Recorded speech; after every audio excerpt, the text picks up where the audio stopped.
Chapitre 11. Résurgéré.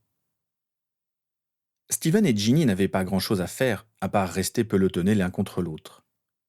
Les moments où ils se séparaient de plus de 30 centimètres demeurèrent rares et courts. Ginny remarqua qu'elle pensait de moins en moins à Harry. Loin de l'effrayer, ce fait la rassurait. Elle avait enfin réussi à faire son deuil. La plus longue séparation entre Ginny et Steven dura une demi-heure quand la jeune femme alla prendre un bain. Lorsqu'elle retourna dans la salle à manger, les cheveux encore humides, elle eut la surprise de trouver la table mise pour deux. « Je ne suis pas vraiment bon en cuisine, mais il paraît que mon omelette n'est pas mal, » dit Steven, Je suis sûre qu'elle doit être délicieuse.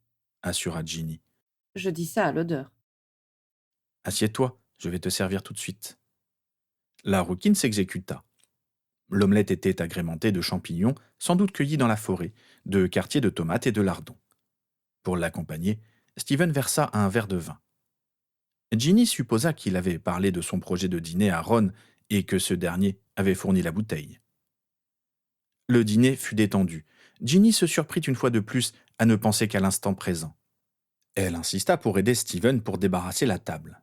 Ils avaient à peine déposé les assiettes qu'ils tombèrent dans les bras l'un de l'autre. Ils n'avaient plus besoin de parler. Leurs mains parcouraient leur corps tandis que leurs bouches refusaient de se séparer. Aucun des deux n'aurait pu dire comment ils avaient réussi à rejoindre la chambre. Ginny oubliait ces derniers mois où elle était prisonnière de Drago Malfoy, où ce mange-mort la violait quand il le désirait. Elle ne ressentait que la chaleur du désir lui brûlait tendrement l'âme.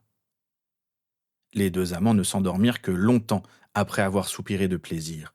Ils refusaient d'autant plus de se séparer. Ils ne faisaient plus qu'un. Le matin finit par arriver.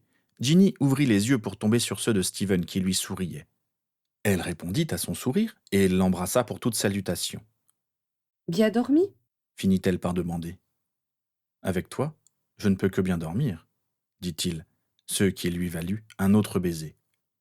Je vais aller prendre une douche. Alors je vais aller commencer à préparer le petit déjeuner. À regret, ils se séparèrent. Steven versa les verres de jus de citrouille et fit chauffer l'eau pour le thé. Ginny s'était dépêchée de prendre sa douche pour que Steven puisse faire de même et qu'ils prennent leur petit déjeuner ensemble. Pour manger, ils avaient opté pour la table basse du salon, s'asseyant côte à côte. Les rires volèrent. Mais soudain, le silence se fit. Quelqu'un venait de frapper à la porte. Personne n'était censé connaître cet endroit.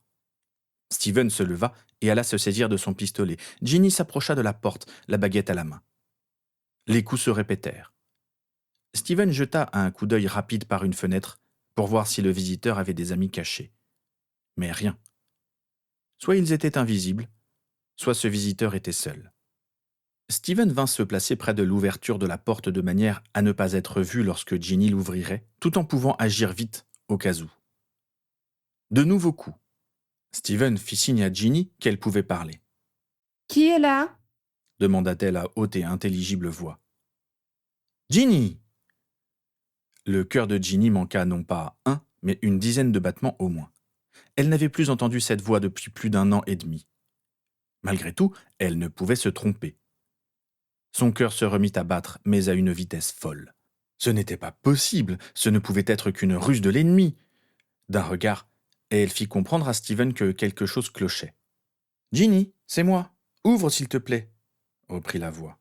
« Prouvez-le !» ordonna-t-elle. « Lors de l'enterrement de Dumbledore, je t'ai dit qu'il fallait que l'on se sépare, le temps que vous savez qui soit vaincu.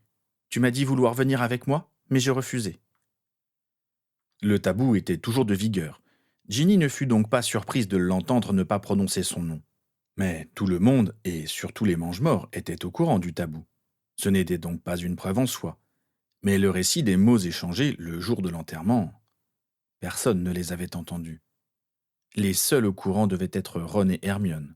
Et elle savait que son frère et sa belle-sœur préféreraient mourir que de divulguer la moindre information pouvant être utilisée contre un de leurs proches. « Ginny ?» murmura Steven. « Je ne sais pas. Souffla-t-elle. Ce n'est pas possible. Ça ne peut pas être lui. » « Ouvrons, » dit Steven. « On ne peut pas rester ainsi durant toute la journée. » D'accord. Ginny avança la main vers la poignée de la porte. Elle prit une inspiration avant de l'actionner. Elle tira d'un coup la porte vers elle. Elle n'en croyait pas ses yeux, ses cheveux en bataille, ses lunettes rondes devant des yeux verts, et surtout, cette cicatrice en forme d'éclair sur le front. Était-ce vraiment lui Harry? dit-elle. Ginny, puis-je entrer Avec plaisir, lança Steven en surgissant dans l'embrasure, l'arme à la main. Steven tira Harry par le col et le plaqua contre le sol, collant le canon de son pistolet sur la base de son crâne. Ginny, la porte, ordonna-t-il. La rouquine referma prestement la porte. Vous devez être celui qui a éliminé plusieurs mange-morts avec des armes moldues, dit Harry. C'est moi qui pose les questions, fit Steven. C'était juste une constatation. La ferme.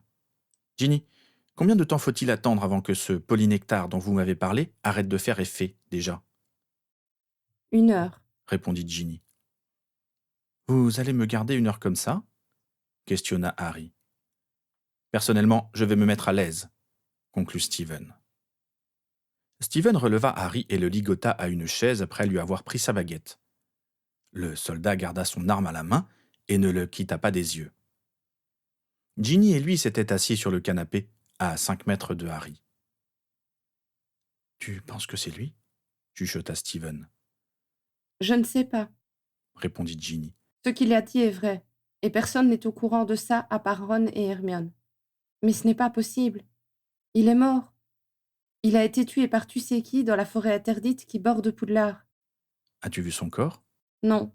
Il l'a abandonné là et est venu vers le château nous l'annoncer. Au début, nous pensions qu'il mentait, et on a continué à se battre en se disant qu'Harry allait apparaître bientôt. Mais il n'est jamais revenu. On en a conclu que celui dont on ne doit pas prononcer le nom disait vrai, et on a cessé le combat. Comme nous n'avons jamais retrouvé son corps, nous avons pensé que les acromantules, des araignées géantes, l'avaient emporté et dévoré.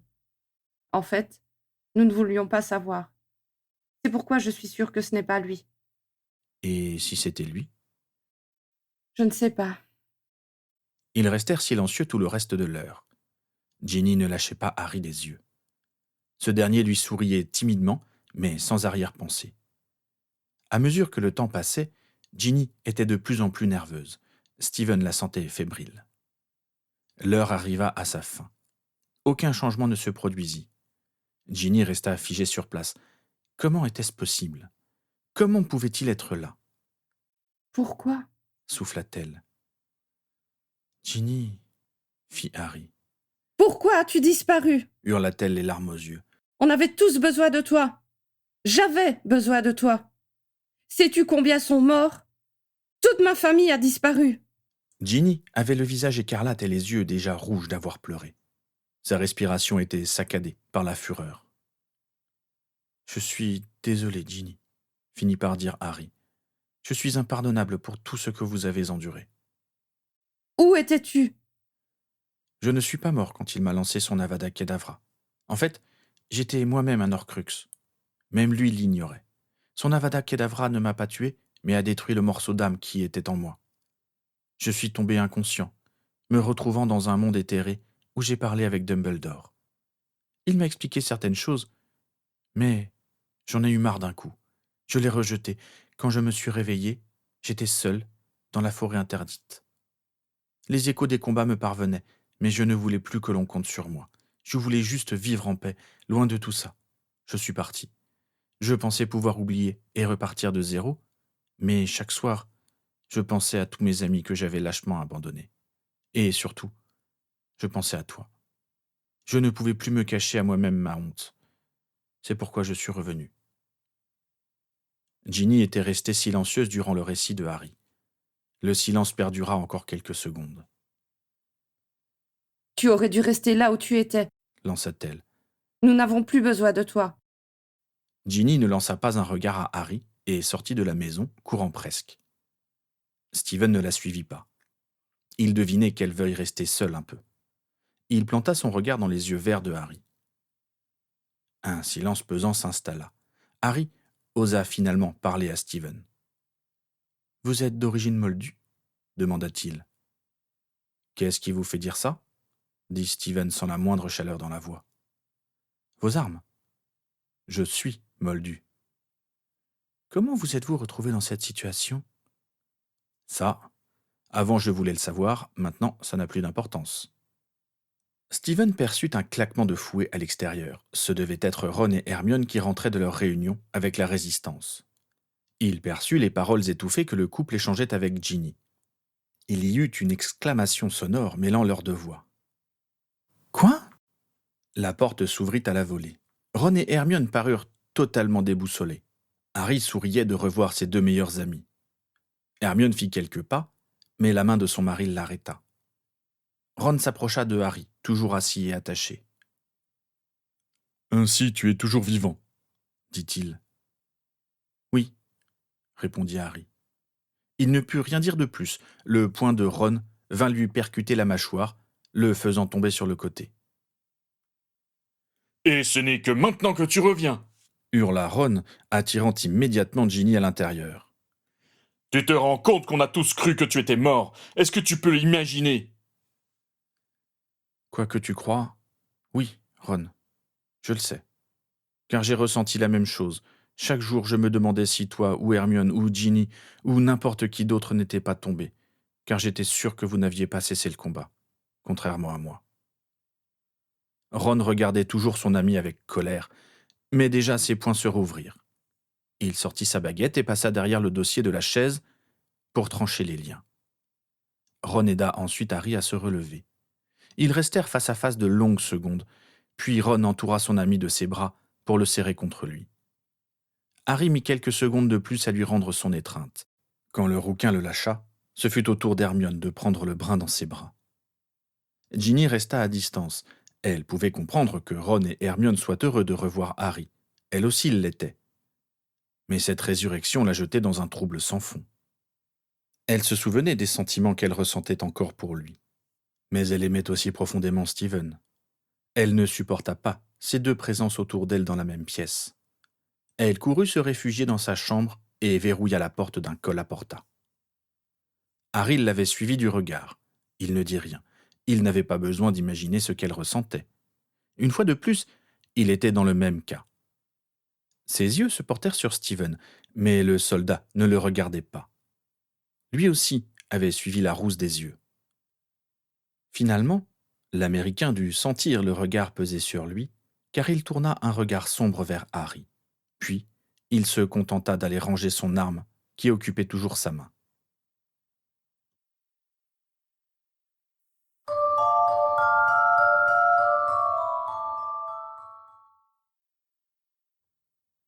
Chapitre 12. Tourment d'amour.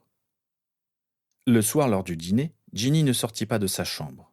« Je comprends qu'elle m'en veuille, » dit Harry. « J'ai été un lâche. Si j'étais revenu me battre, peut-être que tout serait fini et que je vivrais une vie heureuse avec elle. » Steven se leva sans dire un mot. Il n'alla pas retrouver Ginny dans sa chambre. Il ne voulait pas la brusquer ou l'obliger à quoi que ce soit.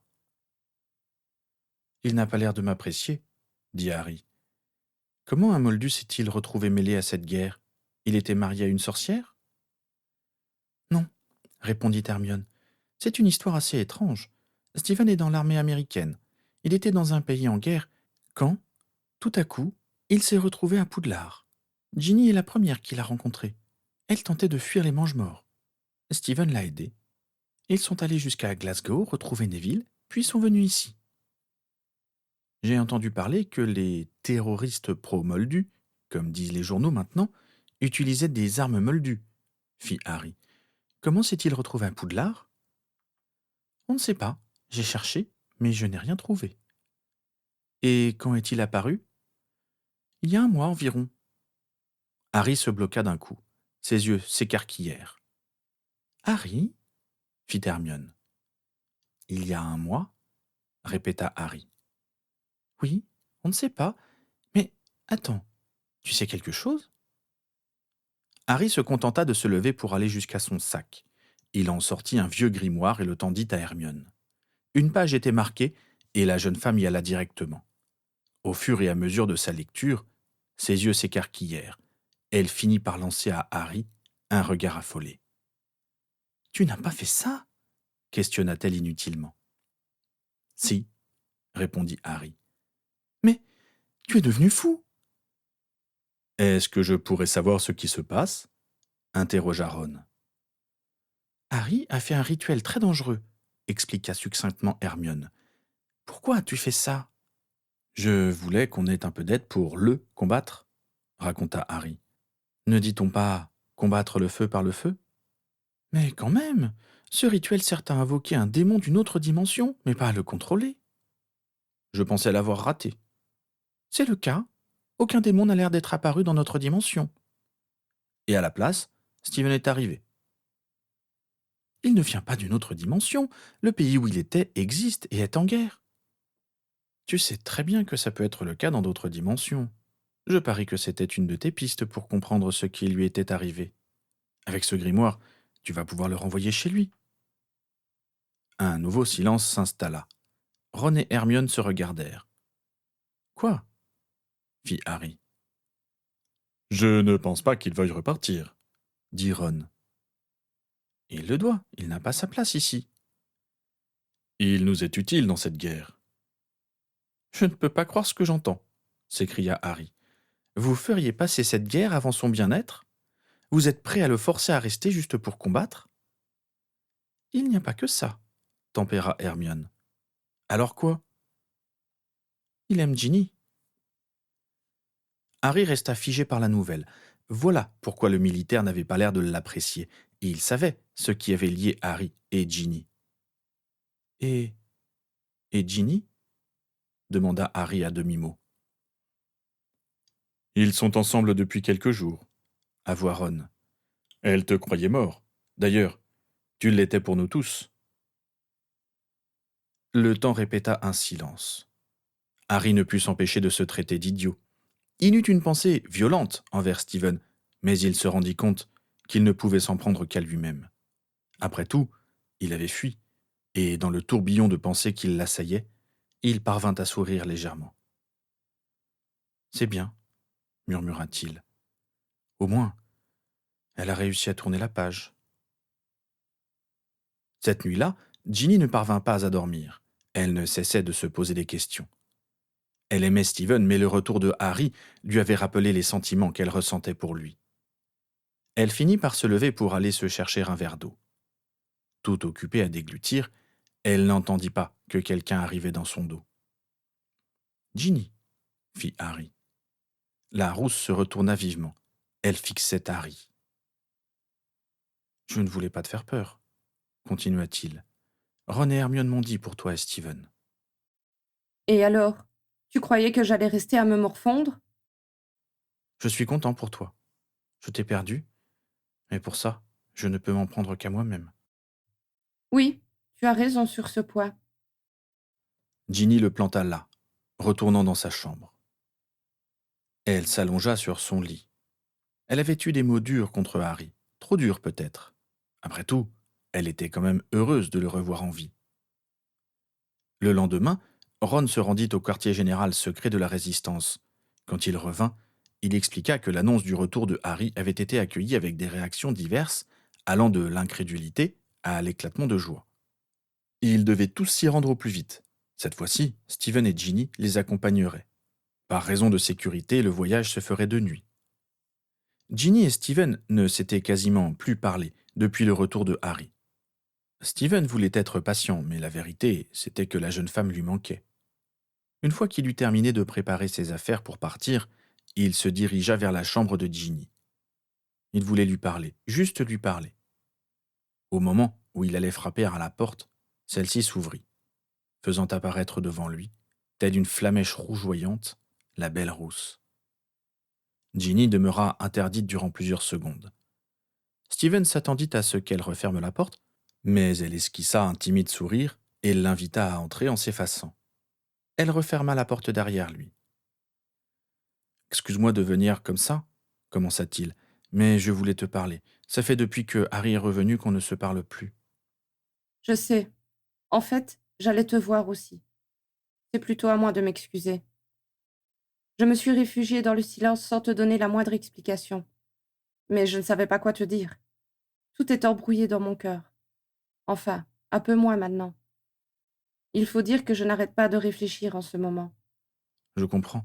En fait, je voulais te laisser tout le temps dont tu aurais besoin, mais la vérité, c'est que tu me manques. Ginny savait que l'Américain n'était pas habitué à démontrer ainsi ses sentiments. Il faisait la preuve de plus de courage que pour combattre. Elle était touchée. Elle s'approcha de Steven et le prit dans ses bras. Steven répondit à l'étreinte. Il aimait tant sentir la chaleur de la jeune femme contre lui, Je ne sais pas encore ce que je dois faire. dit-elle. J'attendrai. Ils restèrent dans les bras l'un de l'autre encore un long moment. L'heure du départ arriva. Harry remarqua que Ginny et Steven se parlaient en souriant. Il sentit une douleur dans son cœur, mais il ne pouvait rien y faire. Il n'aurait jamais dû fuir.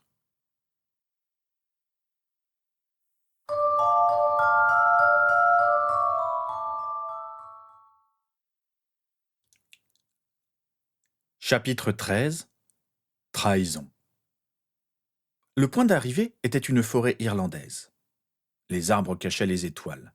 Steven scruta les alentours, sa main sur la poignée de son pistolet. Les autres gardaient leurs baguettes à la main, prêts à se défendre. Quidditch, lança Ron. Aussitôt, un homme apparut comme surgissant de nulle part. Il tenait dans une main sa baguette et dans l'autre une pièce d'étoffe semblant faite d'eau. « Salut tout le monde !» fit Neville. Il s'arrêta net en voyant Harry. Malgré qu'il ait été prévenu, il ne pouvait s'empêcher de le dévisager comme une bête curieuse. « Bonsoir Neville !» fit Harry en tendant la main vers son ami. Ce dernier l'écarta pour le prendre dans ses bras. « C'est bon de te revoir !» dit Neville. « Neville !» appela Ron tout en souriant. « On devrait y aller. »« Oui, tu as raison. Accrochez-vous à moi. » Le transplanage les emmena jusqu'à une sorte d'entrepôt désaffecté que les résistants avaient transformé en base d'accueil pour les réfugiés. Elle leur permettait sûrement aussi de préparer des actions contre le régime de Voldemort. Attirés par le claquement caractéristique du transplanage, les occupants de l'entrepôt se tournèrent vers eux. Il y eut un moment de vacuité. Les résistants et réfugiés fixaient Harry comme s'il sortait d'un rêve. Prudemment, Ron, Neville et Hermione s'écartèrent. Ginny tira Steven pour l'éloigner également. Les premières à s'avancer furent Simus et Dean. Ils ne purent résister à l'envie de prendre le survivant dans une étreinte amicale. D'autres suivirent. Tous voulaient s'assurer que Harry était bien réel. Ce dernier envoya des regards suppliants à ses amis, mais Ron, Hermione et Neville se contentèrent de sourire innocemment. « Monsieur Potter, dit Smith en s'approchant. je suis heureux de voir que vous allez bien. »« Qui êtes-vous » questionna Harry. Je m'appelle Erinus Smith. Je fais partie du Conseil de la Résistance. »« Ron et Hermione m'ont parlé de vous. »« Je vois. J'ose espérer que vous attendrez que je vous explique mon point de vue avant de prendre la moindre décision concernant cette guerre. »« Ma décision est déjà prise. Nous devons attaquer. Vous savez qui ne dispose plus de moyens de survivre. Nous devons l'éliminer au plus vite. » Vous devez comprendre que la situation a évolué depuis votre disparition. »« Je suis au courant des changements. Je m'occuperai de vous savez qui personnellement, mais comme il doit être toujours entouré de ses fidèles, la seule solution pour l'atteindre est une bataille. »« Vous êtes fou! Vous voulez notre perte? Le Conseil ne donnera jamais son accord. »« Nous si !» fit Simus en s'avançant, suivi de Dean, des sœurs Patil et bien d'autres.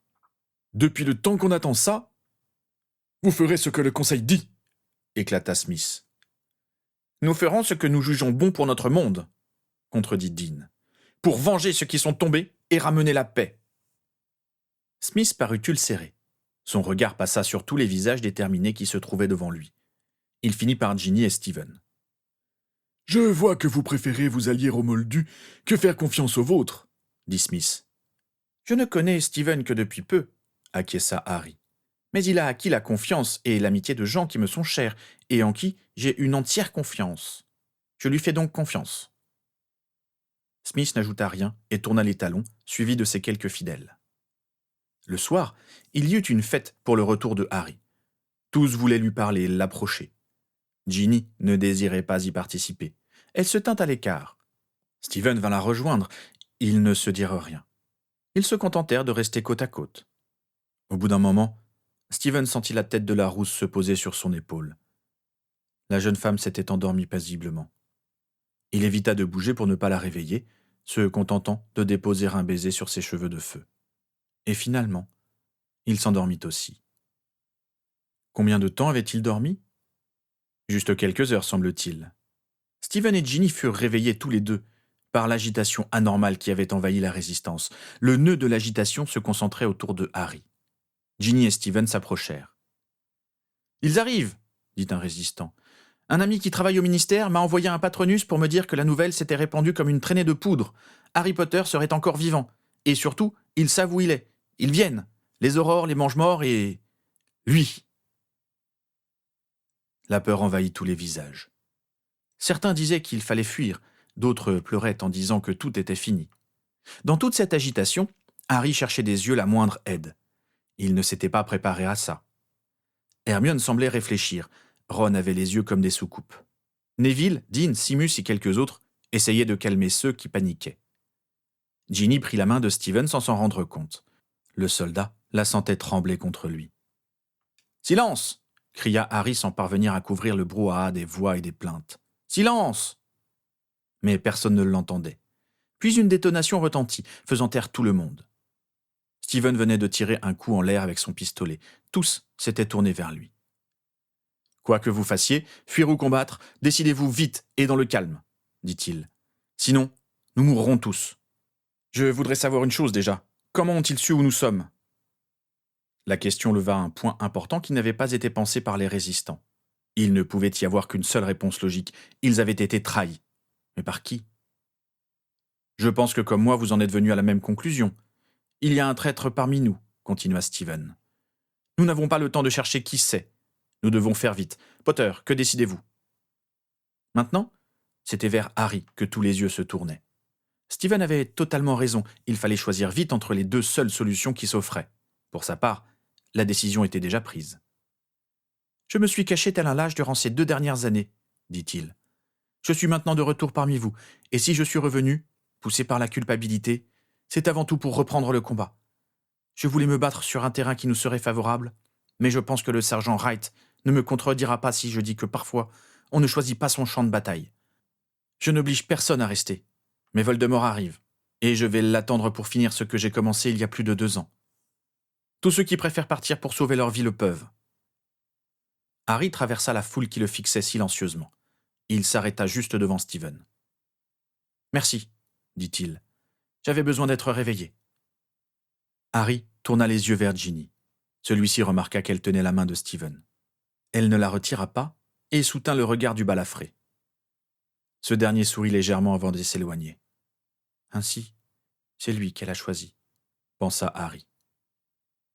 Steven emmena Ginny à l'écart. Il ouvrit son sac et en sortit son matériel pour s'en équiper. Tout en le faisant, il s'adressa à la rousse. « Ginny, je voudrais que tu partes, dit-il. »« Quoi ?» s'exclama-t-elle. « Une bataille va être livrée ici. Je ne veux pas que tu y sois mêlée. »« Ce ne sera pas ma première bataille, tu sais. J'en ai déjà fait... » Ginny !» coupa-t-il en se relevant. « Pars, s'il te plaît. » Ginny vit de la peur dans les yeux de Steven. Mais elle comprenait que cette peur, il ne la ressentait pas pour lui. Il la ressentait pour elle. Mais elle ne pouvait pas partir. Après tout, c'était son monde, c'était ses amis, sa famille. Elle tourna le dos à Steven, embrassant du regard l'ensemble des individus présents. Certains se faisaient une dernière accolade, se souhaitant bonne chance ou se disant au revoir. Ceux qui préféraient fuir partaient déjà. Les autres se préparaient aussi bien physiquement que moralement au combat qui approchait. Harry, Dean et Simus discutaient en essayant même de rire. Lavande, Parvati et Padma semblaient terriblement anxieuses, mais décidées à rester. Un couple s'isolait dans un coin pour partager un instant de douceur qui pouvait être le dernier. Ginny fut surprise en découvrant qu'il s'agissait de Neville et Anna Abbott.